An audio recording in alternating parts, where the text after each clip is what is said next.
क्या बे, बहुत ज्यादा पार्टी करने का शौक चढ़ा है, और वो भी अपनी औकात से बड़े लोगों की पार्टी में हंगामा करता है। ले चलो इसे, इसकी पार्टी तो मैं पुलिस स्टेशन में निकालूंगा। ले चलो। इंस्पेक्टर,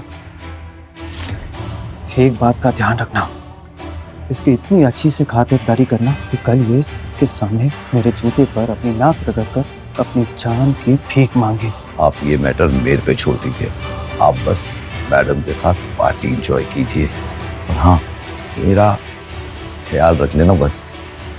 पहुंच जाएगा।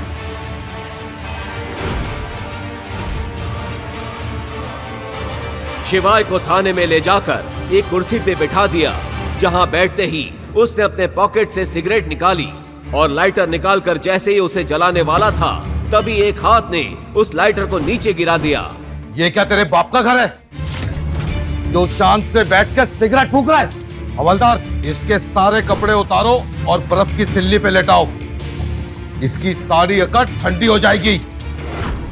इंस्पेक्टर ने इतना कहा ही था कि तभी उस थाने के ऊपर कई हेलीकॉप्टर्स मंडराने लगे और उनमें से ब्लैक कैट कमांडोज निकले और उन्होंने पूरे थाने को घेर लिया। अगले दिन शिवाय और नंदिनी की तीसरी मैरिज एनिवर्सरी थी। उसकी खुशी में शिवाय सुबह जल्दी उठकर महाकाल के दर्शन करने गया। अरे बुढ़िया, तेरे को ना समझा समझा कर थक गया हूँ मैं। यहाँ पर मेरा राज चलता है मेरा, और यहाँ पर जितने लोग धंधा करते हैं ना, वो सब के सब मुझे हफ्ता देते हैं, और अगर तुझे भी यहाँ धंधा करना है ना, तो मुझे हफ्ता देना होगा, हफ्ता। लेकिन बेटा, मेरा तो धंधा हुआ ही नहीं, तो मैं कैसे पैसे दूं आपको? अरे मैं तुझे समझा समझा के थक चुका हूँ मैं। तोड़ दुकान की।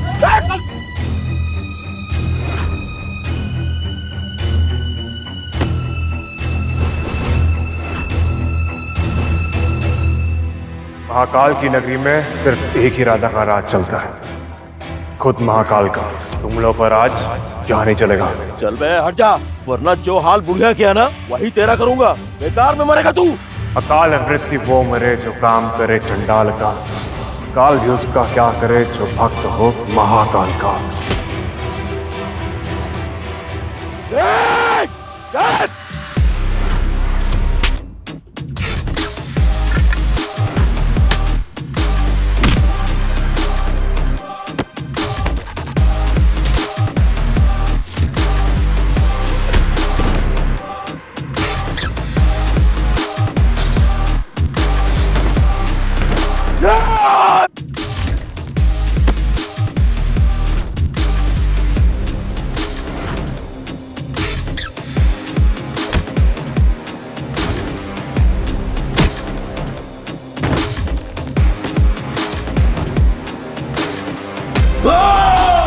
अगर आज के बाद अम्मा को परेशान किया ना, तो महादेव की कसम। नहीं भाई भाई भाई भाई माफ कर दो, माफ करो। मैं आज से ये काम छोड़ रहा हूँ भाई, माफ कर दो भाई। निकल।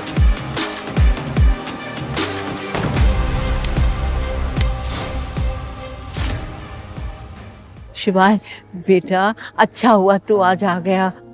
चिंता क्यों करती हो अम्मा? महादेव है ना तुम्हारी रक्षा के लिए।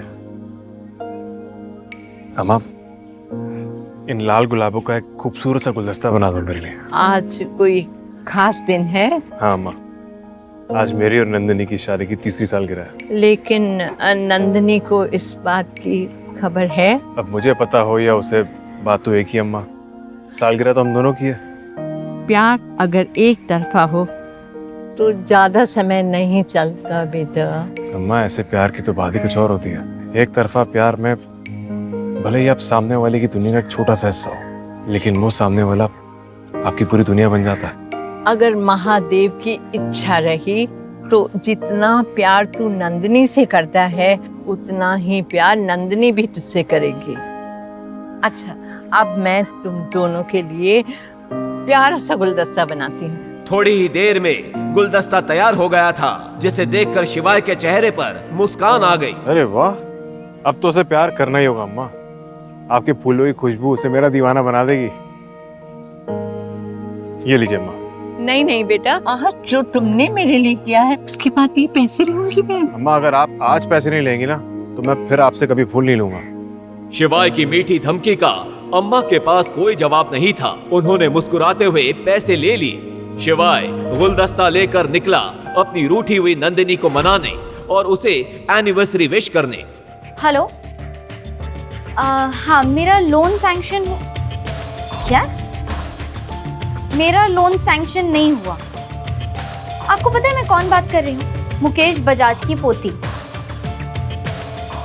मुझे अर्जेंटली फंड्स की जरूरत है और हेलो, नंदिनी की कंपनी इस समय भारी लॉस में थी। अपनी कंपनी को बचाने के लिए नंदिनी ने अगले दिन रीयूनियन पार्टी में जाकर अपने दोस्त देव से पैसों की मदद मांगने का फैसला कर लिया था।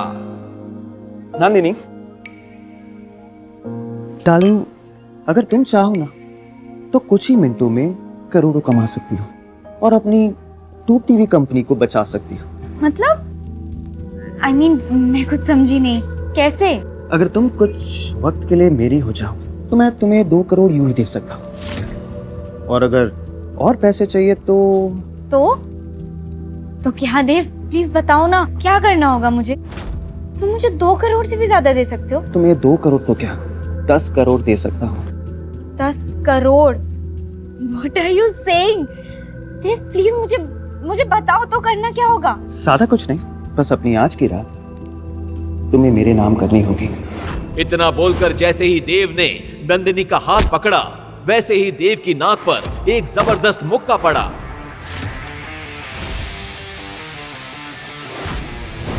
तेरी हिम्मत कैसे हुई ये घटिया बात करने की? मेरी पत्नी है ये, और मेरी पत्नी मुझे कभी भी पैसों के लिए धोखा नहीं देगी। शिवाय अपनी जिस पत्नी पर भरोसा कर रहा था, उसी ने सबके सामने शिवाय के गाल पर एक जोरदार थप्पड़ जड़ दिया। How dare you! हिम्मत कैसे हुई तुम्हारी यहाँ आने की? नंदिनी, तुम इन लोगों के बीच क्या कर रही हो? और शायद तुम भूल रही हो आज हमारी शादी की 3री सालगिरह है। ये देखो, मैं तुम्हारे लिए फूलों का खूबसूरत सा गुलदस्ता लेकर आया हूँ। गुलदस्ता माय फुट! भूलो मत कि तुम्हारी औकात क्या है। 2 कौड़ी के घर जमाई हो तुम बस। और क्या एनिवर्सरी? इन फूलों के सिवा तुमने दिया क्या है आज तक मुझे? अगर कुछ देना चाहते हो ना तो तलाक दे दो, मुझे छोड़ दो। मैं फिर नहीं रहना चाहती तुम जैसे भिखारी के साथ। दम घुटता है मेरा तुम्हारे साथ। मैं जैसी जिंदगी जीना चाहती हूँ वो मुझे देव दे सकता है। देव साहब, तभी वहां पुलिस की एंट्री हुई। दरअसल देव ने शिवाय के आते ही पुलिस को कॉल कर दिया था। बताइए, कौन परेशान कर रहा है आपको? इंस्पेक्टर के इस सवाल पर देव ने शिवाय की तरफ इशारा कर दिया। क्या भाई, बहुत ज्यादा पार्टी करने का शौक चढ़ा है, और वो भी अपनी औकात से बड़े लोगों की पार्टी में हंगामा करता है। ले चलो इसे, इसकी पार्टी तो मैं पुलिस स्टेशन में निकालूंगा। ले चलो। इंस्पेक्टर, एक बात का ध्यान रखना, इसकी इतनी अच्छी से खातिरदारी करना कि कल ये इसके सामने मेरे जूते पर अपनी नाक रगड़ कर अपनी जान की भीख मांगे। आप ये मैटर मेरे पे छोड़ दीजिए, आप बस मैडम के साथ पार्टी एंजॉय कीजिए, और हाँ, मेरा ख्याल रख लेना बस। पहुंच जाएगा।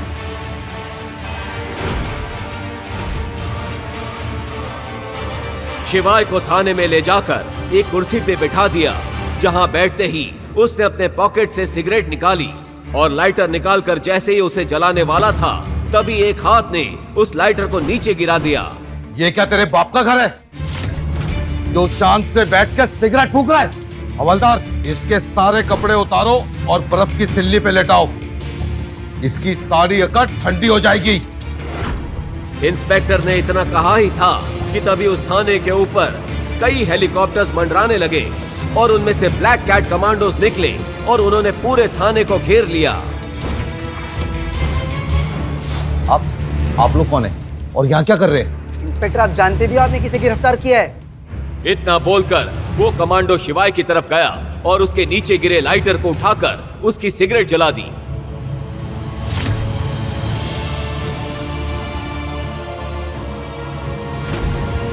जैसे ही इंस्पेक्टर ने शिवाय के उस लाइटर को देखा तो उसके पैरों तले जमीन खिसक गई, उसकी टांगें कांपने लगी और वो अपने घुटनों पर आ गया और शिवाय के सामने हाथ जोड़कर बोला, मेजर महेश्वरी,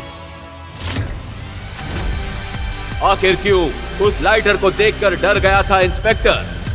क्यों वो शिवाय को बोल रहा था मेजर महेश्वरी? क्या है शिवाय और उसके उस लाइटर का राज? क्यों शिवाय को बचाने के लिए अचानक आ गए इतने सारे कमांडो? अगर शिवाय इतना बड़ा आदमी था तो क्यों वो बना हुआ था एक गरीब घर जमाई? क्या शिवाय की बीवी नंदिनी जान पाएगी उसका ये राज? अब क्या होगा? सामने आकर बोले, सर, हमने आपको कहां नहीं ढूंढा और आप यहां हैं। हमें कल पता चला कि आप इस हाल में हैं, इसलिए मैं सारी बटालियन को लेकर आपको लेने आया हूं। Sorry sir, I am late. नहीं कैप्टन, तुम बिल्कुल सही वक्त पर आए हो। चलो अब यहां से निकलते हैं। मुझे बजाज मैंशन ड्रॉप कर दो जल्दी। इतना सब होने के बाद भी शिवाय नंदिनी के बारे में ही सोच रहा था। उसकी आंखों में कल रात की लगाई नंदिनी की आग दहक रही थी। शिवाय को वो आग बुझानी थी जो नंदिनी से मिलने के बाद ही बुझ सकती थी। शिवाय ने सबको वहां से वापस जाने का ऑर्डर दिया। Platoon, fall back. Yes sir. इस आवाज की गूंज से Azad Nagar police station hill गया और वहां के सारे अधिकारी और हवलदार शिवाय को सलाम मारे बिना रह नहीं पाए। शिवाय पुलिस स्टेशन से निकला और जल्दी से गाड़ी में बैठ गया। सारे कमांडोज भी उसके पीछे भागकर गाड़ी में बैठ गए। शिवाय का ऑर्डर सुनते ही सभी गाड़ी एक के पीछे एक बजाज मैंशन चल पड़ी। तभी शिवाय के बगल में बैठे कैप्टन सरताज ने पूछा, मेजर, आप पूरी रात जेल में क्यों रहे? आपने हमें फोन क्यों नहीं किया? अपनी कद्र करना कैसे सीखता सरताज? अगर एक रात वहां नहीं बिताता तो अब सब ठीक हो जाएगा। मेरे लिए ये रात सबसे यादगार रहेगी। ये कहते हुए भी शिवाय का दिल जोर जोर से धड़क रहा था, मानो अभी बाहर आ जाएगा। उसे नंदिनी से कोई उम्मीद नहीं थी, पर फिर भी उसके कड़वे शब्द सोचते ही उसके बदन में सिरहन दौड़ रही थी। मेजर, मुझे आपको कुछ बताना है। आपको याद होगा हमने 5 साल पहले जेएनके में गैर कानूनी मामलों को लेकर कुछ शर्तों पर समझौता किया था, लेकिन अब हम उसे पूरा नहीं कर पा रहे हैं। इसलिए वहां के गैर कानूनी संगठन ने समझौता तोड़ दिया है और हम पर कभी भी हमला कर सकते हैं। हमें आपकी जरूरत है मेजर, आपको वापस आना होगा। मैं वो दुनिया 3 साल पहले छोड़ चुका हूं। Now I am a common man. वो पूरा का पूरा काफिला महालक्ष्मी नगर की तरफ दौड़ पड़ा। जमीन पर 10 ब्लैक एसयूवी और ऊपर 2 हेलीकॉप्टर ऐसे लग रहे थे मानो कोई किंग का काफिला आज बजाज मैंशन की तरफ निकल पड़ा हो। उधर नंदिनी घर से निकलकर पुलिस स्टेशन के लिए यश के साथ निकल ही रही थी कि उसके घर के सामने वो सारी एसयूवी कार आके रुकी। आगे खड़ी कार का दरवाजा खुला और गाड़ी से शिवाय को उतरते देख नंदिनी और यश हैरान हो गए। शिवाय को वहां ड्रॉप करके वो काफिला अपनी मंजिल की ओर बढ़ गया। इस वक्त शिवाय की आंखों में अंगारे जल रही थी। वो तेज रफ्तार से नंदिनी के पास आया और उसने उससे पूछा, नंदिनी, क्या सच में तुम्हें वो 12 साल पहले वाला सेंट्रल स्ट्रीट का हादसा याद नहीं है? नंदिनी शिवाय को एकटक देखे जा रही थी।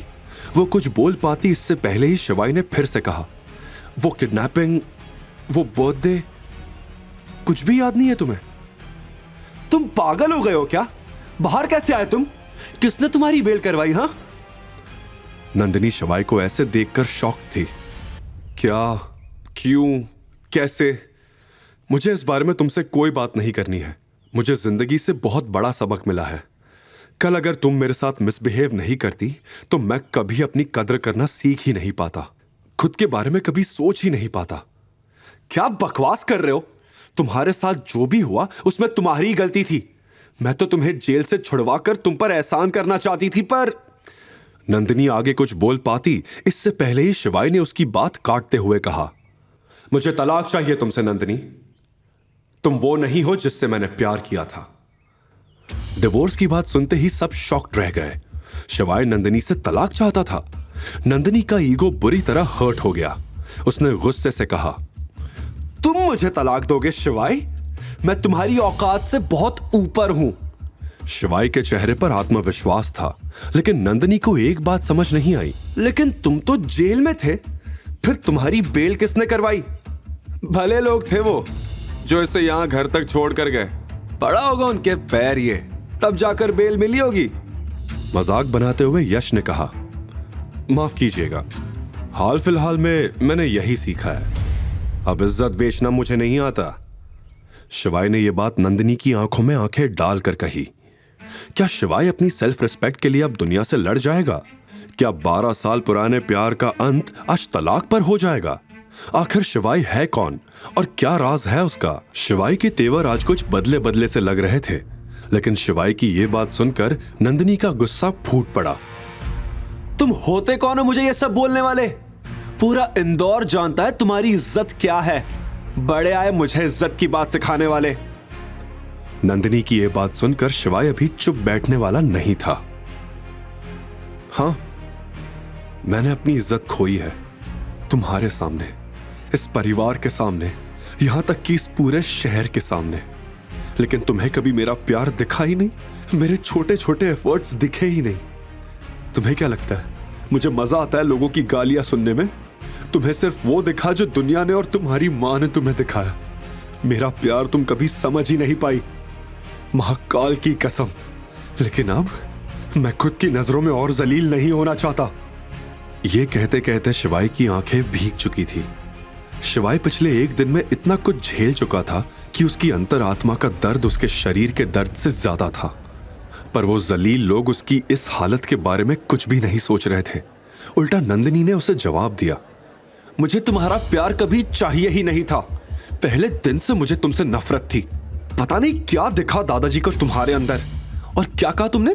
छोटे छोटे एफर्ट्स। लास्ट गिफ्ट तुमने मुझे एक नकली पर्ल का हार दिया था। नकली, सुन रहे हो ना? मुझे तुमसे छुटकारा चाहिए बस। जरूर मिलेगा छुटकारा। अब तो तुम्हें वो इंसान भी मिल गया है जो तुम्हें वो सब दे पाएगा जो मैंने नहीं दिया। शिवाय ने यश की तरफ इशारा करते हुए नंदिनी से कहा, तुझसे ज्यादा खुश रखूंगा। और वैसे भी मेरे स्टैंडर्ड्स हाई है। तुझ जैसे लोगों को मैं मुंह भी नहीं लगाता। और अगले हफ्ते नंदिनी का बर्थडे भी है। देखना, मैं सबसे शानदार बर्थडे पार्टी ऑर्गेनाइज करूंगा नंदिनी के लिए। तभी तीखी नोकझोंक के बीच रेखा भी वहां आ गई और नंदिनी का हाथ पकड़कर उसे अंदर ले गई। भिखारियों के मुंह नहीं लगते। अब शिवाय और यश आमने सामने खड़े थे। यश खुद को अकेला पाकर हड़बड़ा गया और कुछ सोचते हुए उसने चिल्लाकर नंदिनी से कहा, ओके नंदिनी, मैं कल सुबह आता हूं। फिर जाते जाते उसने शिवाय को भी एक लुक दे ही दिया। अच्छी किस्मत वालों को ही अच्छी लड़की मिलती है। कल डिवोर्स देने के लिए तैयार है ना? कहीं अपनी बात से मुकर मत जाना। कहकर उसने अपना कॉलर ठीक किया और शिवाय के सामने से चला गया। शिवाय ने यश की बात को एक कान से सुन के दूसरे कान से निकाल दिया। वो वहीं खड़ा सोचता रहा, क्या सच में पैसों में इतनी ताकत होती है कि वो किसी भी इंसान को बदल सके? क्या आज के समय में किसी को प्यार की कदर ही नहीं रही? लेकिन शिवाय हार मानने वालों में से नहीं था। वो इन सवालों का जवाब ढूंढ कर ही रहेगा। आखिर शिवाय था तो एक खिलाड़ी ही, ना हारने वाला जाबाज खिलाड़ी। वो वहां से अपना ईवी स्कूटर लेकर लोटस लेक की तरफ निकल गया। इंदौर में स्थित लोटस लेक अपनी शांत जलधारा और सुंदर कमल के फूलों के लिए फेमस है, जो नेचर लवर्स और फोटोग्राफी के शौकीनों को अट्रैक्ट करता है। वो जब भी उदास होता तो इसी झील पर आ जाता, क्योंकि वहां का स्थिर पानी उसके मन को शांत करता था।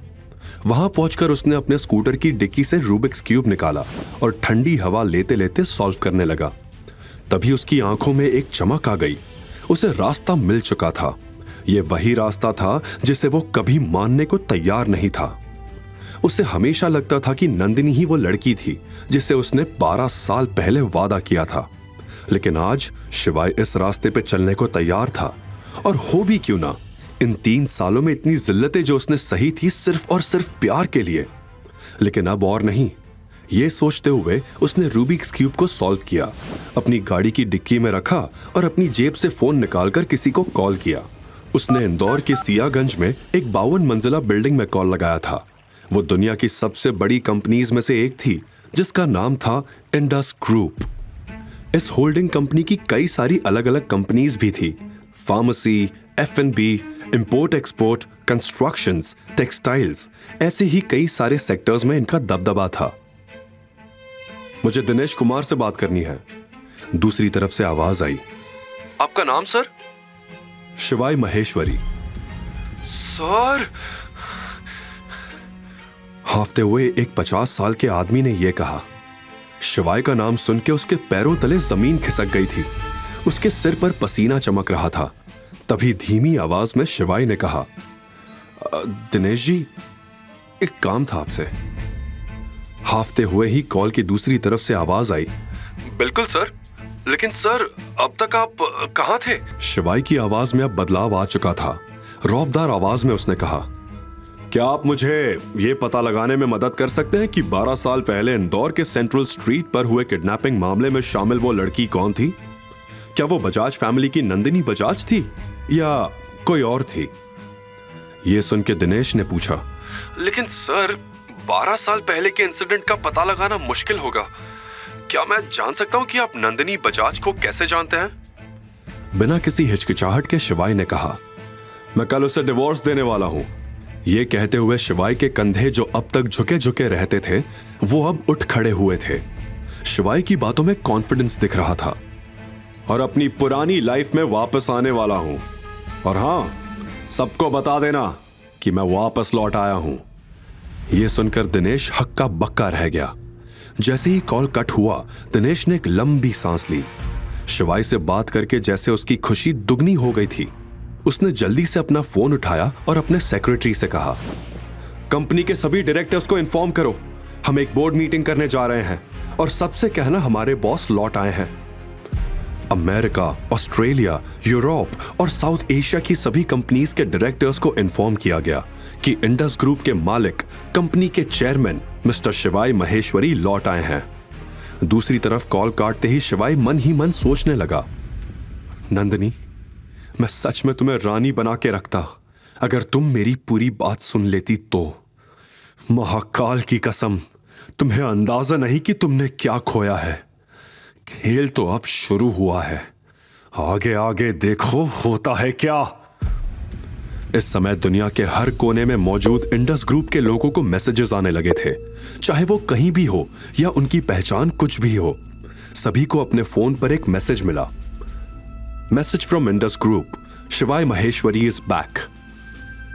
यह खबर देखकर हर कोई, चाहे वो कुछ भी कर रहे थे, उत्साह से उछल पड़े। जो शब्दों से परे था, चाहे किसी ने उसे देखा हो या नहीं, एक बात तो स्पष्ट हो गई कि शिवाय सबका पसंदीदा था। तभी उस रूम में दिनेश का सेक्रेटरी आया। सेक्रेटरी को देखकर दिनेश झिझक उठा, तुम्हें दिखता नहीं है मैं बिजी हूं? नॉक करके आना चाहिए ना, this is very wrong. Dinesh का गुस्सा देखकर वो घबरा गया।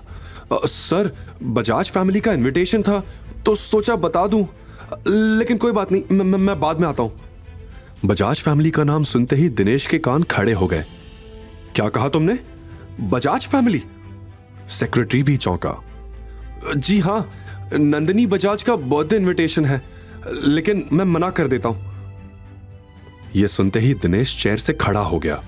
बिल्कुल नहीं, एक काम करो, इनविटेशन का रिप्लाई करो कि हम बर्थडे में शामिल होंगे और एक शानदार गिफ्ट का भी इंतजाम करो। जाते जाते सेक्रेटरी ने दिनेश से आखिर पूछ ही लिया, सर, क्या सच में शिवाय सर लौट आए हैं? हां। यह सुनते ही सेक्रेटरी चौंक गया, क्योंकि उसने शिवाय को कभी देखा नहीं था, मगर उसके बारे में ढेर सारी कहानियां सुनी थी। वो मन ही मन ये सोच के खुश होता रहा कि उसे भी शिवाय को देखने का मौका मिलेगा। अब खड़े खड़े मेरा मुंह ही देखता रहेगा या कुछ काम भी करेगा? दिनेश ने डांटते हुए कहा। वो बिना कुछ बोले वहां से चला गया। इस हड़बड़ी में देव अंदर आया। क्या बात है, आज इतना हंगामा क्यों हो रहा है ऑफिस में? देव वही लड़का था जिसने नंदिनी को ऑफर रीयूनियन पार्टी में दिया था, और दिनेश देव का चाचा था, जिस बात से शिवाय अनजान था। लेकिन देव का हुलिया देखकर दिनेश ने ही उससे पूछ लिया, ये तेरे सिर पे चोट कैसी? क्या हुआ? देव ये जानता था कि उसके चाचा उससे ये सवाल जरूर पूछेंगे। कुछ नहीं चाचा, बस कल रात रीयूनियन पार्टी में थोड़ा झगड़ा हो गया था। यह सुन के दिनेश के भाव तुरंत बदल गए। क्या? किसने किया ये? नाम बोल उसका। इंदौर शहर में किस माइके लाल में इतनी हिम्मत हुई कि तुझ पर हाथ उठाया? देव बताना तो चाहता था, लेकिन बताता भी तो क्या कि एक निकम्मे पति से मार खाई थी। यह उसकी शान के खिलाफ था। एक लड़का और उसके कुछ दोस्त थे, अकेला होता तो बताता उसे। देव हिचकिचा रहा था। दिनेश को इस बात की भनक लग चुकी थी। क्या चाहिए बोल? देव हिचकिचाते हुए बोला। चाचा, आपके फोन में भी तो कुछ लोगों के नंबर है ना जो मेरे लिए उसकी टांगे तोड़ सकते हैं? क्या मैं उनसे बात करके ये काम करवा सकता हूं? देव की बात सुन के दिनेश ने धीमी आवाज में उसे समझाया। तू मेरे बेटे जैसा है, इसलिए बता रहा हूं, अभी वक्त ठीक नहीं है। अगर कुछ उलट पुलट हो गया तो लेने के देने पड़ सकते हैं। यह सुन के देव ने अपनी बात पर थोड़ा और जोर दिया। चाचा, मैं ज्यादा कुछ नहीं, बस उसके हाथ पैर तोड़वाऊंगा। चाचा चाचा प्लीज। दिनेश भी अब मना नहीं कर पाया और अपनी जेब से फोन निकालकर उसे देने लगा, पर तभी हाथ वापस खींच लिया। नाम क्या उसका? नाम तो पता नहीं, लेकिन मेरी क्लासमेट का पति है। मामूली आदमी है, ज्यादा कुछ नहीं, देव ने बताया। फिर संतुष्ट होकर दिनेश ने भी फोन उसे दे दिया। और एक आखिरी बात, अगर कुछ कांड हो गया तो मुझसे बुरा कोई नहीं होगा। फिर याद रखना, कोई चाचा नहीं होगा तेरा। देव ने यह बात समझने का नाटक किया और तुरंत वहां से निकल गया। रूम से बाहर निकलते ही देव की आंखें गुस्से से लाल हो गई। उसने मन ही मन सोचा, टांग किसे तुड़वानी है? मुझे तो उसकी लाश चाहिए। इसी सोच के साथ देव ने दिनेश के फोन से ही कॉल किया। हेलो, मुझे उसकी लाश चाहिए, बदले में 20 लाख रुपए तुम्हारे। देव ने फोन कट किया और दिनेश को वापस दे दिया और खुशी के मारे वहां से निकल गया। हाँ, पुलिस से तो बच गया, अब हेडशॉट से बच के दिखा। उसको क्या मालूम था वो किससे भिड़ रहा था। अपने कर्मों से अनजान देव मुस्कुराता हुआ वहां से निकल गया। वहीं दूर ग्वालियर के राजमहल में लकड़ी के पुराने दरवाजे अचानक जोर जोर से खड़खड़ाने लगे थे और वहां के सूने गलियारे में किसी के आने की आहट महसूस होने लगी थी। आज पूर्णिमा की रात थी। आसमान में निकला पूरा चांद राजमहल पर अपनी चांदनी बिखेर रहा था। दरारों से हवा सीटियां बजाती हुई गुजर रही थी और दूर कहीं से भेड़ियों के रोने की खौफनाक आवाजें आ रही थी। वहां के 2 केयरटेकर भोला और किशन हाथों में लालटेन पकड़े कांपते हुए खड़े थे। उस खौफनाक माहौल को महसूस करते हुए भोला हकलाकर बोला, आज फिर वही रात आई है। आसमान में पूरा चांद निकला है। हाँ, बाहर चांदनी फैली हुई है, लेकिन अंदर वो अंधेरों का शैतान, राजमहल का शापित शैतान। किशन की बात पूरी होने से पहले ही दरवाजे और जोर से खड़कने लगे। ऐसा लग रहा था जैसे कोई उन दरवाजों को तोड़कर अभी बाहर निकल आएगा। किशन की आंखों में आंसू आ गए थे। कांपते हुए होठों से उसने कहा, कब आएगा हमारा शिवाय, वो विनाशक? हे महाकाल, कृपा करो। तभी अचानक एक तेज हवा का झोंका आया और लालटेन बुझ गई। फिर एकदम से राजमहल में सन्नाटा पसर गया था। उधर शिवाय इस वक्त इंदौर के विजयनगर में एक 5 स्टार होटल में चेक इन कर रहा था। तभी अचानक उसे लगा जैसे कोई उसे पुकार रहा था। शिवाय हड़बड़ा गया। फिर उसे लगा भ्रम हुआ होगा। शिवाय ने उस बात को इग्नोर किया और अंदर चला गया। इस वक्त शिवाय के मन में काफी सवाल थे।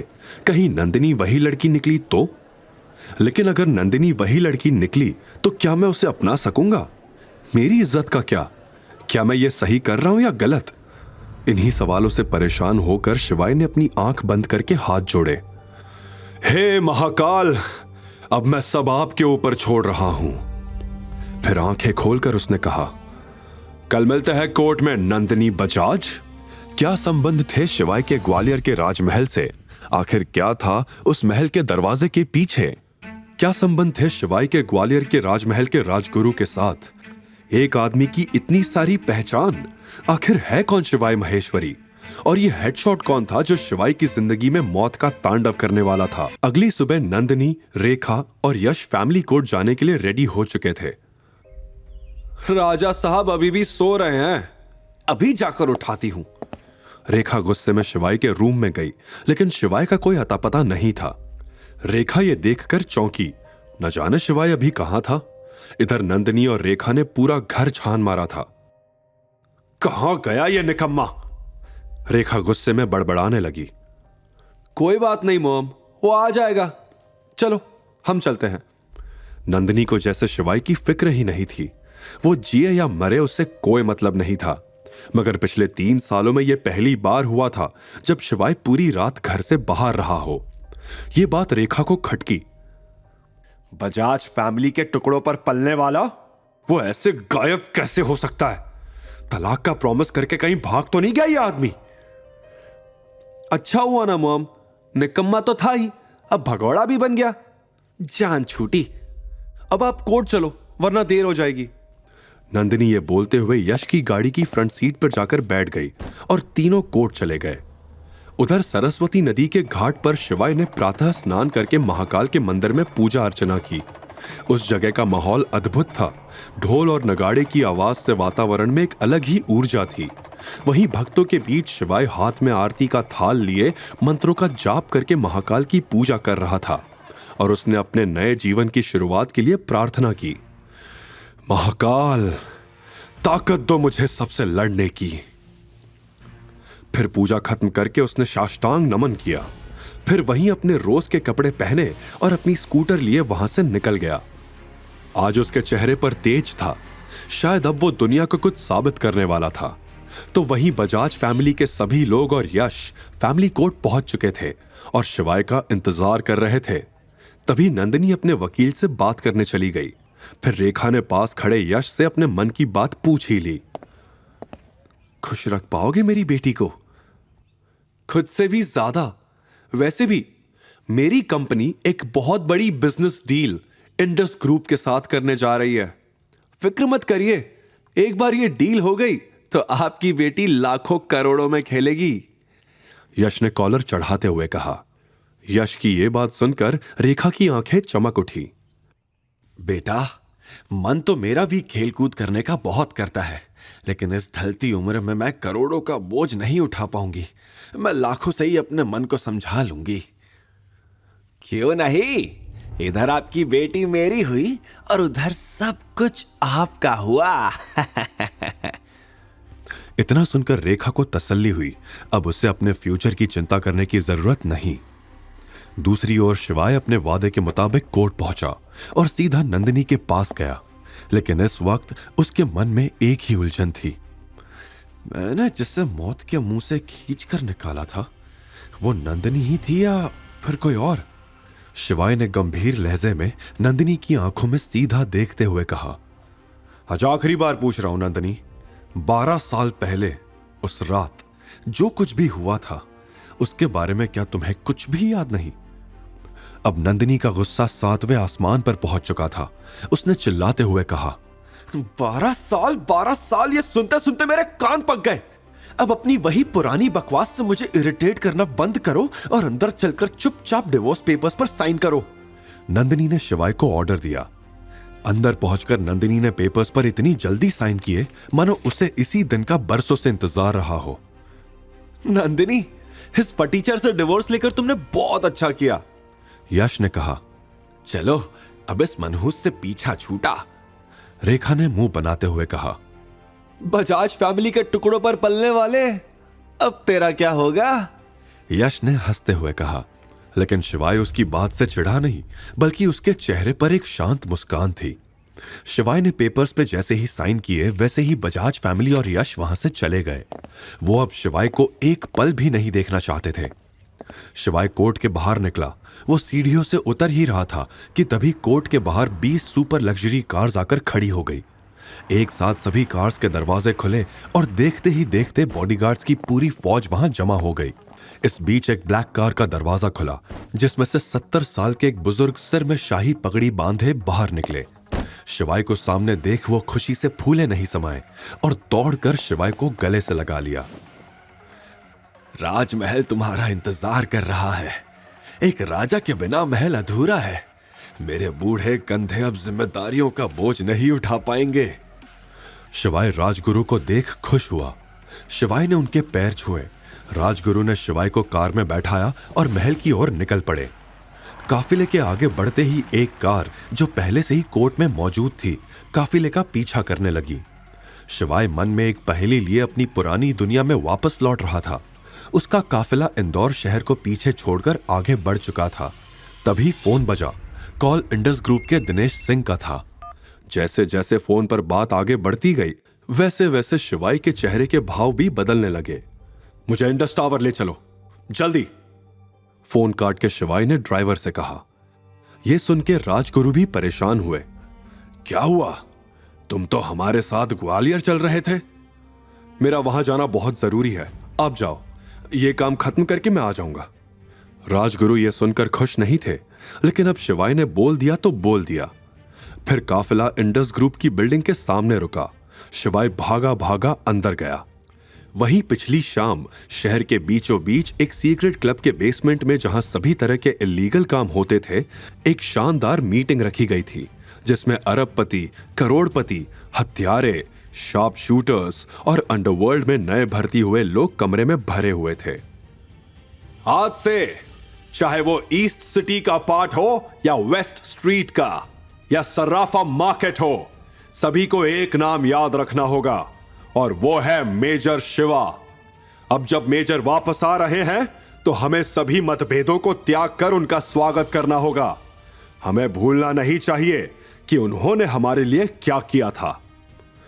यह ऐलान एक अधेड़ उम्र के इंसान ने किया, जो उन सभी का सुप्रीम था। एक बड़े रूम के बीचों बीच बड़ी सी कॉन्फ्रेंस टेबल रखी हुई थी। वहीं कमरे के आखिर में एक बार था, जिस पर सफेद मूंछों में एक आदमी बैठा था। सभी नए किलर्स कॉन्फ्रेंस टेबल को घेरे हुए थे, और इन सभी लोगों के शरीर पर टैटू और घावों के निशान थे। मीटिंग जोरों शोरों पर थी। टेबल को बजा के सभी ने इस बात का समर्थन किया। पीछे खड़े दो नए किलर्स, डागा और तेजा, थोड़े कंफ्यूज थे। ये कौन है जिसके बारे में बातें हो रही है? तू जानता है क्या? डागा ने पूछा। तो तेजा ने कहा, ना, बिल्कुल नहीं। दोनों ये समझ नहीं पा रहे थे कि ये मेजर कौन था। वो देख, बार पर हेडशॉट बैठा है, उससे पूछते। क्योंकि हेडशॉट इस बिजनेस में पुराना सूरमा था, इसीलिए उन्होंने हेडशॉट को पूछना सही समझा। हेडशॉट अपनी सफेद मूंछों को हमेशा ताव देता रहता था। उसके चेहरे पर एक बड़ा सा कट था और उसकी बड़ी बड़ी आंखें थी। बस एक ही कमी थी, उसका कद छोटा था, मगर बातें बड़ी बड़ी करता था। और हो भी क्यों ना, जैसलमेर की मिट्टी पर जो जन्मा था, लेकिन दिल से था इंदौरी। जब डागा और तेजा उसके पास आए तो वो उन्हें घूरने लगा। हेडशॉट, तुम हमसे ज्यादा समय से यहां हो, क्या तुम जानते हो कि ये मेजर कौन है? तेजा ने उत्सुकता से पूछा। हेडशॉट ने इधर उधर देखा, हंसा और धीरे से बोला,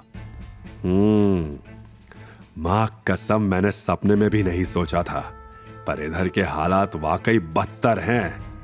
तुम लोग मेजर शिवा को नहीं जानते और मेरे सामने खड़े होने की हिम्मत कर रहे हो? ना ना ना ना ना, मां कसम मैं बता रही हूं, अगर ये मीटिंग नहीं चल रही होती तो तुम दोनों को जिंदा गाड़ देता। अब ये बताओ, क्या तुम लोग जानते हो कि 5 साल पहले क्या हुआ था? ये सुनकर डागा और तेजा दंग रह गए। यही तो हम जानना चाहते हैं। हेडशॉट ने उन दोनों की ओर देखा। मुझे याद है 5 साल पहले अंडरवर्ल्ड में एक सन की घोस्ट घुसा था। वो दिल का बहुत बुरा आदमी था। वो किसी को भी मार देता था, काट देता था, और तो और जला भी देता था। मुझे याद है उसका एक ही सपना था, पूरे इंडिया के अंडरवर्ल्ड पे राज करना। लेकिन वो कहते हैं ना, हर कहानी में विलन को मारने के लिए हीरो का आना तो जरूरी ही होता है, और अपनी कहानी का हीरो है मेजर शिवा।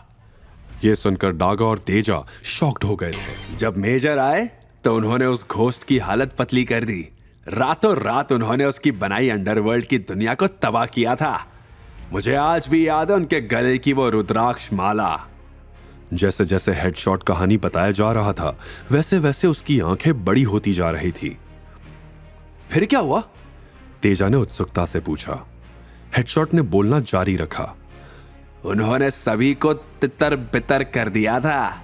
मां कसम सच बता रही हूं, अपनी इन आंखों से उन्हें 735 प्रोफेशनल किलर्स को मारते देखा था, अकेले, बिना किसी हथियार के, अपने हाथों से। कहानी सुनाते सुनाते हेडशॉट के भाव बदलने लगे। घोस्ट की संगत में मैंने भी कई मासूमों की जान ली थी। बस फिर क्या था, मेजर ने मुझे इतना मारा, और साथ ही निशान के तौर पे चेहरे पे यह कट दे दिया। बस उस दिन से मैं उनका भक्त हो गया। महाकाल का रूप है वो। उन्होंने हम जैसे बुरे लोगों के साथ भी इतना अच्छा किया। ये निशान आज भी मुझे उनकी याद दिलाता है। यह सुन के डागा और तेजा की आंखें फटी की फटी रह गई। उन्हें बिल्कुल यकीन नहीं हुआ। चल झूठा, तुम कुछ भी कहोगे और हम उस पर यकीन कर लेंगे, डागा ने कहा। हेडशॉट ने बस उन दोनों की तरफ सिर उठाकर देखा और मंद मंद मुस्कुराया। क्या तुमने देखा है उन्हें कभी? तेजा ने पूछा। हेडशॉट ने अपनी बची हुई ड्रिंक खत्म की। बेटा, शेर की दहाड़ी काफी है उसका परिचय देने के लिए। चेहरा देखा नहीं तो क्या, महसूस तो किया है। उस अंधेरी काली रात में एक अकेला शेर सभी गीदड़ों पर भारी पड़ा था। तभी हेडशॉट का फोन बजा। उसने नाम देखते ही कॉल उठा लिया। जी हुजूर, फरमाइए, क्या सेवा कर सकता हूं? लेकिन जैसे ही फोन की दूसरी ओर की आवाज सुनी तो उसके चेहरे के भाव बदल गए। मैं देव बोल रहा हूं, दिनेश का भतीजा। यह सुन के उसने धीमी आवाज में कहा, मां कसम छोटे मालिक, आपकी आवाज डिट्टो मालिक जैसी है। बताओ क्या काम था? फिर फोन से आवाज आई, एक आदमी का एनकाउंटर करवाना था। हेडशॉट ने देव की बात सुन के कहा, माफ कीजिएगा, लेकिन मैं आपका अभी कोई काम नहीं ले सकता। देव ये सुन के निराश हुआ। वो किसी भी कीमत पर यह काम करवाना चाहता था। 5 लाख में भी नहीं करोगे? हेडशॉट मुस्कुराया। मां कसम, बात पैसों की नहीं है। अभी समय ठीक नहीं है। कुछ रूल्स है जो मुझे फॉलो करने पड़ते हैं। लेकिन देव अपनी बात पर अड़ा हुआ था। 10 लाख भी नहीं? यह सुन के हेडशॉट के मन में भी लालच आ गया। आप समझने की कोशिश करिए। देव ने और पैसे बढ़ाए। 20 भी नहीं? लेकिन अब हेडशॉट की आवाज बदल गई थी। मां कसम, 20 में तो खुद को गोली मार लूं। जरा पता बताओ उसका और फोटो भी भेज दो। देव ने भी खुशी खुशी सब बताया। शिवाई नाम है, बजाज फैमिली का दामाद है। मैं फोटो भेजता हूं। यह कहकर देव ने फोन काट दिया। वहीं अभी इंडस टावर के मीटिंग रूम में शिवाई के अंदर का ज्वालामुखी फटने को तैयार था। उसने ग्लास उठाया। उसकी आंखों में गुस्से की लपटें और तेज हो गई। उसकी पकड़ ग्लास पर कस गई। उंगलियों की जकड़ से जैसे कांच भी सहम गया हो। ग्लास सीधे मीटिंग रूम की बड़ी टीवी स्क्रीन से टकराया। कांच की दरारें एक पल में पूरी स्क्रीन पर फैल गई। टीवी का पूरा फ्रेम जोर से हिला और स्क्रीन चकनाचूर होकर हजारों टुकड़ों में बिखर गई। एक पल के लिए कमरे में सन्नाटा छा गया और अगले ही पल शिवाई ने गुस्से में पूछा, बेच दिया? वो भी एक नाइट क्लब में? एड्रेस बताओ। शहर से बाहर थंडर नाइट क्लब के अंधेरे कमरे से एक लड़की के चिल्लाने की आवाजें आ रही थी। बचाओ! बचाओ! मुझे इस राक्षस से बचाओ! उस आवाज में दर्द झलक रहा था। क्या सच में वो लड़की वही थी जिससे शिवाई ने 12 साल पहले वादा किया था? किसने बेचा था उसे और क्यों? मीटिंग रूम की शांति दिनेश ने तोड़ी। उसने उस लड़की की सारी जानकारी शिवाई को बतानी शुरू की। सर, आपके कहने पर हमने 12 साल पुराने मामले की दोबारा जांच की। इन्वेस्टिगेशन के दौरान पता चला कि 35 साल पहले नंदिनी के पापा केशव बजाज वंदना नाम की लड़की से प्यार करते थे। लेकिन वंदना गरीब थी, इसलिए केशव के पिता रघुवीर बजाज ने जबरदस्ती उनकी शादी रेखा से करवा दी। केशव शादी के बाद भी वंदना से मिलते रहे। रेखा और वंदना एक ही वक्त पर प्रेग्नेंट थी और कोइंसिडेंटली दोनों ने एक ही दिन 28 दिसंबर को बेटियों को जन्म दिया। आज तक ये बात उस फैमिली ने सीक्रेट रखी है। ये देखिए, दोनों लड़कियों के बर्थ सर्टिफिकेट्स और ये उस दूसरी बेटी की फोटो। दिनेश एक एक करके सारे सबूत शिवाई को दिखा रहा था कि तभी शिवाई ने चौंक कर वो फोटो उठा ली। अंधा विश्वास और अंधा प्यार कितना खतरनाक होता है, आज ये बात शिवाई समझ चुका था। नंदिनी के दादाजी पर किए गए अंधे विश्वास ने ही शिवाई से उसका सब कुछ छीन लिया था। शिवाई के दिमाग में इस वक्त हजारों सवाल एक साथ चल रहे थे। नंदिनी के दादाजी ने कितनी सफाई से शिवाई को कन्विंस कर लिया था कि 12 साल पहले वो जिससे मिला था वो नंदिनी ही थी। वहीं दूसरी तरफ नंदिनी काफी परेशान थी, क्योंकि जब वो कोर्ट से लौट रही थी तो उसके सामने से बहुत सारी लग्जरी कार्स निकली थी। उसे पूरा यकीन था कि उसने उन गाड़ियों में शिवाय को देखा था। मां, आई एम श्योर मैंने उन ब्लैक लग्जरी कार्स में शिवाय को देखा था। बेटा, तू भी क्या फालतू बात कर रही है? उसकी इतनी औकात कहां है कि वो इतनी महंगी गाड़ियों में बैठे? तू बस यश के बारे में सोच। उसकी कंपनी का कॉन्ट्रैक्ट इंडस ग्रुप के साथ हो गया तो हम सब उसके पैसों पर ऐश करेंगे। नंदिनी को भी रेखा की बात सही लगी। अगर शिवाय इतना अमीर होता तो आज तलाक की नौबत ही नहीं आती। उसने अपना मूड ठीक किया और अपने कमरे में आराम करने चली गई। वैसे तो नंदिनी की शादी यश से होने वाली थी, लेकिन अगर उसे कोई और अच्छा ऑप्शन मिल गया तो वो शायद यश को भी छोड़ देगी, क्योंकि नंदिनी को बस पैसों से मतलब था। शिवाय ने फोटो देखते ही चौंक कर उसे कसकर पकड़ लिया, मानो बरसों से भटकती उसकी रूह को अचानक ठिकाना मिल गया हो। उसकी आंखें तस्वीर पर जमी थी, दिल बेकाबू धड़क रहा था। ये वही लड़की थी जिसे उसने कभी अपना सब कुछ मान लिया था। उसकी आवाज में हल्की कपकपी थी जब उसने ये पूछा, यही लड़की उस दिन मेरे साथ थी? इसका नाम क्या है? क्या यह बजाज परिवार की नाजायज बेटी है? और दोनों बहनें इतनी सिमिलर कैसे लगती हैं? शिवाय की धड़कनें अब और तेज हो चुकी थी। दिनेश ने गंभीर आवाज में जवाब दिया, जी सर, ये उनकी नाजायज बेटी अवंतिका है।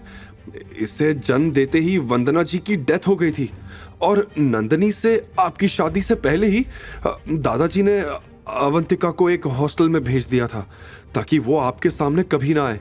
अवंतिका से आप 12 साल पहले चाइल्ड ट्रैफिकिंग के दौरान मिले थे, नंदिनी से नहीं। 12 साल! बस ये सुनते ही शिवाय का अतीत उसकी आंखों के सामने आ गया। वो रात जब उसने अवंतिका को गुंडों से बचाया था, वो पल जब उसने उसकी मासूम आंखों में अपना पूरा भविष्य देख लिया था, वो पहली नजर का प्यार जो दोनों को हो गया था। अगर मुझे पता होता कि वही लड़की जिसे मैंने अपनी जान से ज्यादा चाहा मुझसे इतने सालों से दूर कर दी गई थी तो महाकाल की कसम मैं सारी हदें पार कर देता। शिवाय ने गहरी सांस ली और अपनी आवाज को संभालते हुए बोला, मैंने उससे वादा किया था कि जब वो 20 साल की होगी मैं उससे शादी करूंगा। शिवाय के कानों में अभी भी अवंतिका का जवाब गूंज रहा था, आज तुम्हारी वजह से मेरी जिंदगी बच गई। अब मैं भी महादेव से रोज प्रार्थना करूंगी कि तुम जल्द से जल्द मुझे लेने आओ। I'll wait for you। अपने ख्यालों से बाहर निकलकर शिवाय ने खुद को संभालते हुए दिनेश से पूछा, अभी अवंतिका कहाँ है? मुझे सिर्फ इतना पता है कि आज दोपहर के बाद से अवंतिका गायब है। उसे कहीं बेचा गया है, जैसे बचपन में हुआ था, लेकिन उसकी एग्जैक्ट लोकेशन का अपडेट बस थोड़ी देर में आ जाना चाहिए। यह सुनकर शिवाय का खून खौल रहा था। तभी दिनेश की सेक्रेटरी ने दरवाजा नॉक किया। मैं कम इन सर? कम इन। सर, आपने मिस्टर यश चतावत को कॉन्ट्रैक्ट साइन करने के लिए बुलाया था। वो बाहर आपका वेट कर रहे हैं। क्या कहूं उन्हें? दिनेश ने बिना एक पल गवाए कहा, टेल हिम टू वेट। शिवाय उस सेक्रेटरी की बात सुनकर चौंक गया। उसने तुरंत अंदाजा लगा लिया कि यह वही यश था, नंदिनी का बॉयफ्रेंड। लेकिन इस समय शिवाय के लिए सिर्फ अवंतिका मायने रखती थी। ऐसा लग रहा था मानो यह सब उसके खिलाफ कोई सोची समझी साजिश थी जो बजाज परिवार ने मिलकर रची थी। लेकिन अब शिवाय से लोकेशन जानने का वेट और नहीं हो रहा था। उसका दिल घबरा रहा था कहीं अवंतिका के साथ कुछ गलत ना हो जाए कि तभी दिनेश का फोन बजा। कॉल उठाते ही दिनेश ने हड़बड़ी में पूछा, कुछ पता चला मिस अवंतिका का? लेकिन बदले में जो जवाब मिला उसे सुनते ही दिनेश के पैरों तले जमीन खिसक गई। दिनेश के रिएक्शंस शिवाय को परेशान कर रहे थे। क्या हुआ अवंतिका को? कहां है वो? दिनेश ने घबराते हुए कहा, सर, एक बड़ी गड़बड़ हो गई है। रेखा ने अवंतिका को थंडर नाइट क्लब में 2 करोड़ में किसी विकी नाम के आदमी को बेच दिया है। शिवाय ने विकी का नाम सुना था। वो बेहद घटिया इंसान था। उसकी फितरत ही गंदी थी। लड़कियों को अपने पैसों और ताकत से खरीदना उसका शौक था। वो लड़कियों को सिर्फ एक सामान समझता था। उनकी बेबसी का फायदा उठाकर उन्हें शिकार बनाता था। शराब, जुए और काले धंधे में विकी का नाम हमेशा गलत कामों से जोड़ा जाता था। लेकिन उसकी पहुंच इतनी ऊंची थी कि अब तक कोई उसे छू भी नहीं पाया था। वहीं दूसरी तरफ अवंतिका के सामने बैठा आदमी विकी उसे भूखे कुत्ते की तरह देख रहा था। अवंतिका वहां का माहौल समझ चुकी थी, इसलिए जल्द ही वहां से निकलना चाहती थी, लेकिन विकी के इरादे कुछ और ही थे। अवंतिका विकी से कुछ कह पाती इससे पहले ही विकी का फोन बजा। वो आ गई है, मेरे सामने बैठी है। मुझे बिल्कुल उम्मीद नहीं थी कि तुम ऐसी बला को मेरे पास भेजोगी। रखता हूं, कल घर आकर पैसे ले जाना। दूसरी तरफ ये सुनकर रेखा मुस्कुराई। देख, मुझे पुलिस वुलिस का कोई चक्कर नहीं चाहिए। तेरा सौदा है, तेरा जिम्मा है। फोन रखते हुए रेखा ने चैन की सांस ली और कहा, अब ना इस लड़की का कोई नाम रहेगा, ना कोई पहचान। अवंतिका विकी की बात सुनकर डर गई। विकी किसे पैसे देने की बात कर रहा था? वो नजरें चुराकर अपने कपड़े एडजस्ट करने लगी। अवंतिका, इतनी दूर क्यों हो? मेरे बगल में आकर बैठो, डील साइन करनी है ना? विकी ने कहा। यह सुनते ही अवंतिका के बदन में सिरहन दौड़ गई। विकी के इरादे अब उसे पूरी तरह समझ आ चुके थे। अवंतिका आज फिर से एक बड़ी मुसीबत में फंस गई थी। अचानक उसके दिमाग में बचपन की सारी यादें उमड़ पड़ी। कैसे रेखा उसे मारती थी और घर का सारा काम करवाती थी। वो पढ़ाई में नंदनी से बेहतर थी, इसलिए रेखा ने उसे ग्रेजुएशन भी पूरा करने नहीं दिया। अवंतिका नंदनी से ज्यादा खूबसूरत थी, इसलिए नंदनी भी उससे जलती थी और आए दिन कुछ ना कुछ नुकसान करके उसका इल्जाम अवंतिका पर डाल देती थी। अवंतिका ने हर दिन जिल्लत और तकलीफ के साथ जिया था, सिर्फ इस उम्मीद में कि एक दिन वो 12 साल पहले वाला लड़का आएगा और उसे अपने साथ ले जाएगा। लेकिन अफसोस, वो कभी नहीं आया। आज अवंतिका ने ठान लिया था कि अगर उसके साथ कुछ भी गलत हुआ तो वो अपनी जान दे देगी। वो इस तरह की जिंदगी अब और नहीं जी सकती थी। अवंतिका को विकी को बेच दिया है, ये सुनते ही शिवाई की आंखों में ज्वालामुखी धधक उठा। उसकी गुस्से से लाल आंखें मानो अब पूरी दुनिया जला देंगी। उसका पूरा शरीर कांप रहा था। मुझे अभी के अभी थंडर नाइट क्लब जाना है, फटाफट गाड़ी निकालो, फास्ट। और एक बात और, आज यहां जो भी बात हुई है उसे कॉन्फिडेंशियल रखना।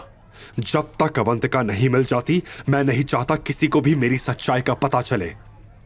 Of course sir, don't worry, हम ध्यान रखेंगे, दिनेश ने जवाब दिया। शिवाय तेजी से लिफ्ट की ओर बढ़ा, लेकिन हर सेकंड उसे भारी लग रहा था। उसकी सांसें तेज हो रही थी। अवंतिका, मैं आ रहा हूं, बस थोड़ा सा इंतजार कर लो, बस थोड़ी देर के लिए खुद को संभाल लो।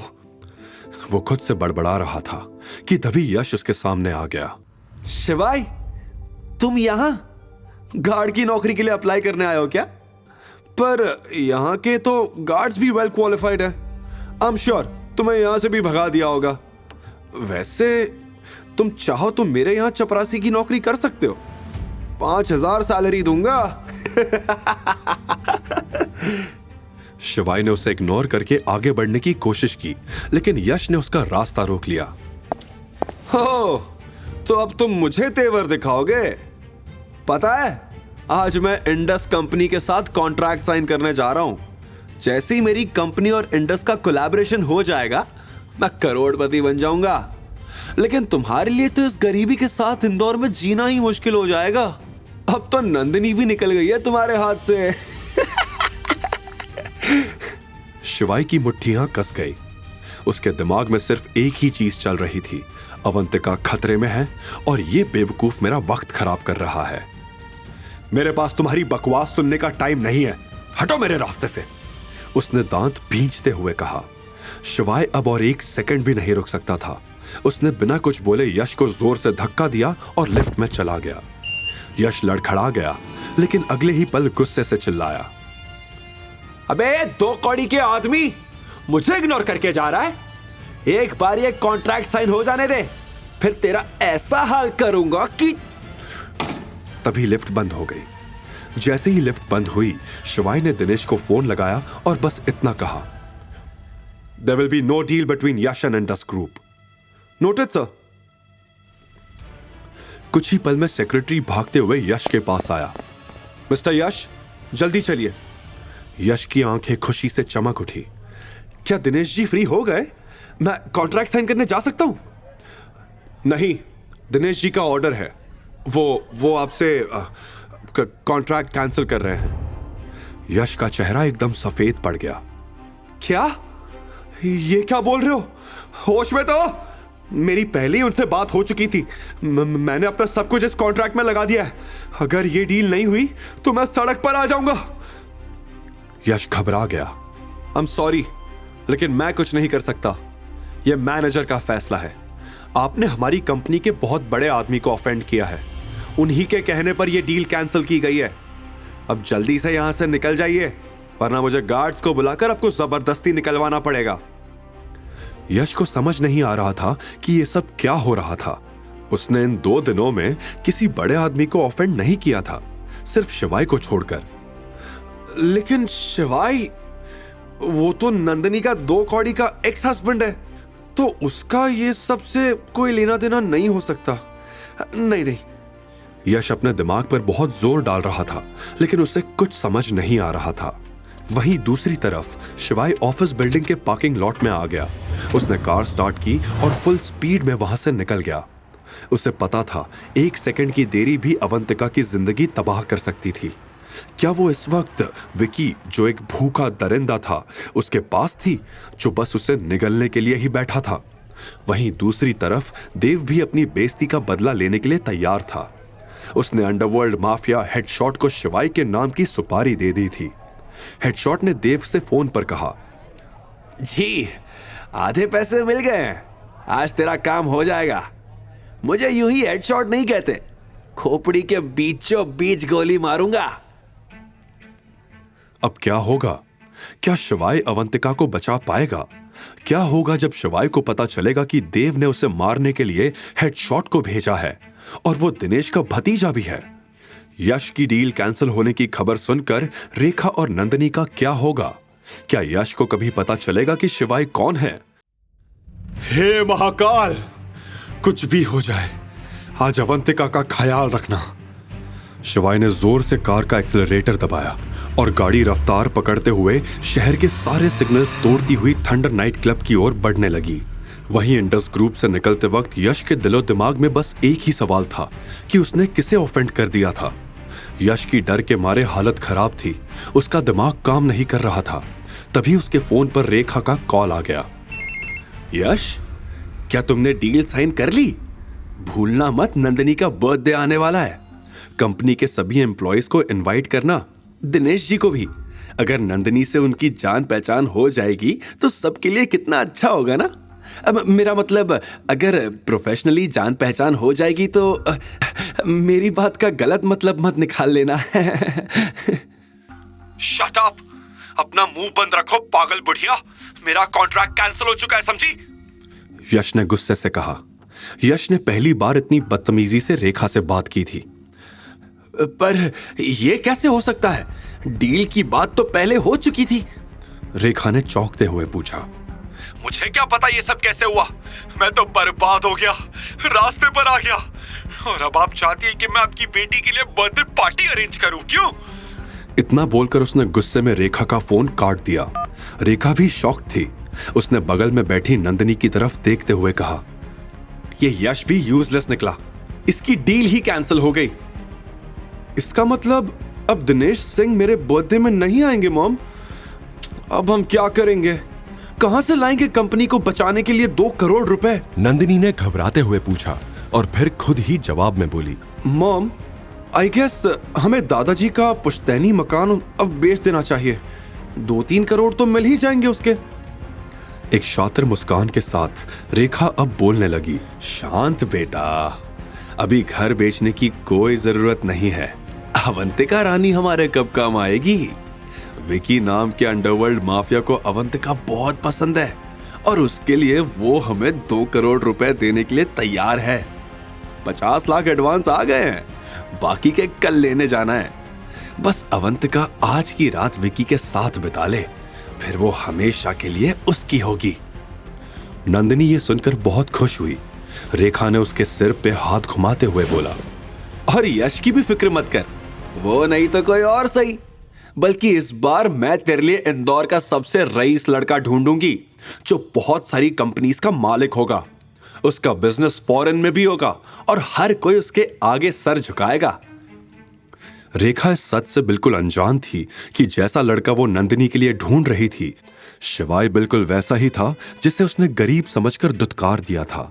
मगर रेखा आज बहुत खुश थी क्योंकि एक तरफ उसे विकी से 50 लाख रुपए मिल गए थे और दूसरा अवंतिका से परमानेंट छुटकारा।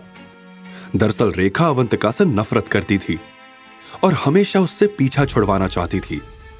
रेखा बचपन से ही अवंतिका का काल बनकर उसके पीछे पड़ी थी। वो अपनी सौतन के इस कलंक को जिंदा नहीं देखना चाहती थी और इसीलिए रेखा ने कई बार अवंतिका की जान भी लेनी चाहिए, मगर अपने ससुर और कानून से डरकर वो अपने इस घटिया इरादे को अंजाम नहीं दे पाई। इसीलिए आज कंपनी को बचाने के बहाने ही सही उससे अवंतिका को बेचने का अच्छा मौका मिल गया था। हालांकि एक कोशिश उसने 12 साल पहले भी की थी, अवंतिका को चाइल्ड ट्रैफिकिंग माफिया के हाथ बेचकर, लेकिन तब किस्मत से अवंतिका बच गई थी। पर इस बार रेखा को उसका प्लान सक्सेसफुल होता दिख रहा था, लेकिन शिवाय के होते हुए कोई अवंतिका का बाल भी बांका नहीं कर सकता था। इस समय शिवाय बस जल्दी से थंडर नाइट क्लब पहुंचना चाहता था, लेकिन रास्ते में उसे महसूस हुआ कि कोई उसकी गाड़ी का पीछा कर रहा था। शिवाय ने पीछे आ रही गाड़ी को इग्नोर करते हुए अपनी गाड़ी को तेज भगाया और थंडर नाइट क्लब की ओर निकल गया। ये देव के भेजे हुए आदमी थे जो इस समय शिवाय को मारने के लिए उसका पीछा कर रहे थे। हेडशॉट भी उसी गाड़ी की फ्रंट सीट पर बैठकर सब कुछ मॉनिटर कर रहा था। हेडशॉट को देव का कॉल आया तो फोन उठाकर हेडशॉट ने कहा, मिस्टर देव, डोंट वरी, इस आदमी को आज हम ठिकाने लगा कर रहेंगे। अब आप कह रहे हैं तो मैं तसल्ली से सो सकता हूं, देव ने कहा। थंडर नाइट क्लब पहुंचकर शिवाय ने कार को पार्क किया और एंट्रेंस की तरफ भागते हुए गया। इस 5 मंजिल इमारत में शहर के सारे इलीगल काम होते थे। शहर के सारे गुंडे माफिया हर रात यहां आते और अपने गलत कामों को अंजाम देते थे। शिवाय थंडर नाइट क्लब के काले कारनामों को जानता था, इसीलिए अवंतिका के पास जल्दी से जल्दी पहुंचना चाहता था। हेडशॉट ने कभी शिवाय उर्फ मेजर शिवा को नहीं देखा था, इसलिए उसे यह नहीं पता था कि वो किसे टारगेट कर रहा था। उधर जब शिवाय क्लब में दाखिल हो चुका था तो वहीं दूसरी तरफ अवंतिका इस वक्त सोफे पर घबराई हुई बैठी थी। उसने सिंपल ब्लैक सूट पहना था। बिना मेकअप के भी वो बहुत खूबसूरत दिख रही थी। विकी उसे देख देख कर पागल हो रहा था। विकी ने बिना देर किए अवंतिका का हाथ पकड़ लिया, लेकिन अवंतिका ने तुरंत अपना हाथ खींच लिया और सख्त आवाज में बोली, मिस्टर विकी, मैं यहाँ बिजनेस के सिलसिले में आपसे मिलने आई हूँ, प्लीज थोड़ा तमीज से पेश आइए। दरअसल रेखा ने अवंतिका को यह कहकर विकी से मिलने भेजा था कि विकी 2 करोड़ रुपए बजाज इंडस्ट्रीज में इन्वेस्ट करना चाहता है, जिसके लिए अग्रीमेंट पेपर पर अवंतिका को उनके साइन करवाने थे। अवंतिका, इतनी जल्दी भी क्या है? डिस्कशन में कोऑपरेशन होना भी जरूरी है। चलो साथ में डिनर करते हैं, फिर मूवी देखेंगे। इतना कहकर वो अवंतिका के करीब आने लगा और फिर बोला, मैंने सुना है तुम बजाज फैमिली की नाजायज औलाद हो। तुम्हारे लिए तो वो जिंदगी बहुत मुश्किल होगी। देखो, तुम्हारे कपड़े भी सस्ते ही लग रहे हैं, पर अगर तुम चाहो तो मैं तुम्हें हर महंगे ब्रांड के कपड़े दिला सकता हूँ। मेरे पास पैसों की कमी नहीं है, आ जाओ मेरी बाहों में। ये सुनते ही अवंतिका का खून खौल गया। उसने विकी की आंखों में देखते हुए सख्त लहजे में कहा, मिस्टर विकी, मैं वैसे लोगों में से नहीं हूं जो चंद पैसों के लिए अपना सेल्फ रिस्पेक्ट बेच दे। आप तमीज से बात करें। अब विकी का भी खून खौल गया। तुम मुझे मना कर रही हो? मुझे नीची नजरों से देख रही हो? मैंने ऐसा कुछ नहीं किया। आप मेरी बातों का गलत मतलब निकाल रहे हैं। मिस्टर विकी, हम यहाँ डील की बात करने आए हैं, तो प्लीज वही करते हैं। आप जल्दी से इन डॉक्यूमेंट्स पर साइन कर दीजिए। अवंतिका ने दोबारा हिचकिचाते हुए कहा। अब विकी को अवंतिका पर बहुत गुस्सा आ रहा था, लेकिन उसे अवंतिका का यह बिहेवियर और भी ज्यादा अट्रैक्ट कर रहा था। वो अवंतिका को छूने के लिए पागल हो रहा था।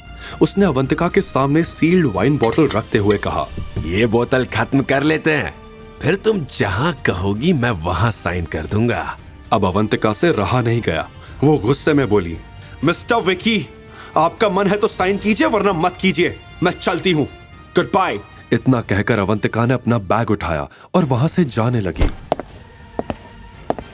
लेकिन जैसे ही वो उठकर जाने लगी, विकी पीछे से बोला, तुम्हें क्या लगता है ये पब्लिक वॉशरूम है? जब मन चाहा आ गए और चले गए। विकी ने यह बोलते हुए अपना हाथ हिलाया और अचानक प्राइवेट रूम का दरवाजा बंद हो गया।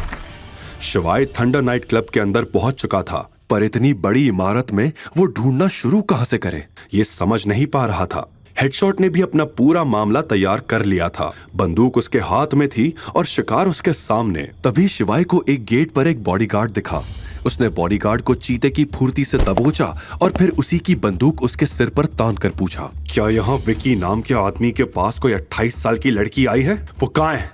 जल्दी बताओ वरना ये सारी गोलियां तुम्हारे अंदर उतार दूंगा। बॉडीगार्ड अपनी ही बंदूक देखकर डर गया, लेकिन उसने अपना मुंह बंद रखा। शिवाय ने बॉडीगार्ड के सर पर बंदूक से वार किया और उसे बेहोश करके सामने की तरफ भागते हुए निकल गया। वहीं दूसरी तरफ अवंतिका चिल्लाते हुए विकी से बोली, ये आप क्या कर रहे हैं? मुझे जाने दीजिए। तुम्हें सच में लगता है कि तुम्हें यहाँ डॉक्यूमेंट्स पर साइन लेने भेजा है? ओह माय गॉड, मैं तुम्हें सच बताता हूं, बजाज फैमिली ने तुम्हें 2 करोड़ में बेचा है मुझे। वो 50 लाख एडवांस भी ले चुके हैं, तो चुपचाप आओ और मेरे ऊपर बैठ जाओ। अवंतिका को यह सुन के जोर का झटका लगा। उसे इस घटिया सिचुएशन की बिल्कुल उम्मीद नहीं थी। वो तो दादी के कहने पर यहां आई थी, तो क्या दादी भी सबके साथ मिली हुई थी? नहीं, ये सच नहीं हो सकता। वो खुद ही बड़बड़ाने लगी। तभी विकी पीछे से उसके करीब आया और उसने अवंतिका की कमर पकड़ ली। अवंतिका ने खुद को संभाला और विकी का हाथ झटककर उसे जोर का तमाचा जड़ दिया। जब दरवाजा नहीं खुला तो अवंतिका रोते हुए चिल्लाने लगी, दरवाजा खोलो, बचाओ मुझे, कोई है? प्लीज मेरी मदद करो। आगे की कहानी जानने के लिए देखिए अगला एपिसोड सिर्फ पॉकेट FM के YouTube चैनल पर। और शिवाय एक विनाशक के सारे एपिसोड्स को सुनने के लिए डिस्क्रिप्शन में दी लिंक से डाउनलोड करें पॉकेट FM ऐप।